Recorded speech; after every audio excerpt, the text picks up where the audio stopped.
Dalam peninjauan di Rumah Sakit Pari Palembang, Wakil Wali Kota Palembang Prima Salam menegaskan, jika pemerintah Kota Palembang akan membayarkan tunggakan iuran BPJS masyarakat agar kartu BPJS Kesehatan dapat terus aktif.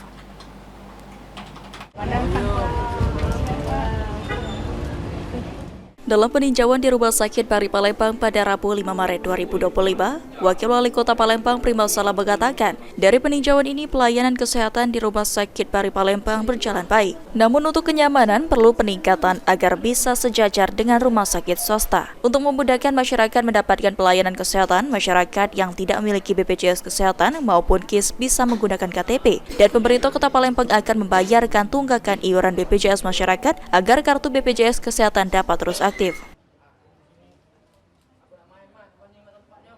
KIS ya, KIS mati, BPJS mati, ada KTP. KTP dilayani, betul. Cukup membawa KTP, Pak. Dengan kartu sakti, ialah KTP. Nah, semua bisa dilayani, tinggal kita tingkat pelayanan nih. Ya dah. Kan kalau layanan lengkap, lah bagus kalau ngirim sini 10 hari. Enggak lagi. Pokoknya di zaman RDPS tunggakan itu kami yang menyelesaikan. Pemerintah Kota Palembang yang menyelesaikan. Sudah jadi komitmen kita. Kalau miskin, Iya.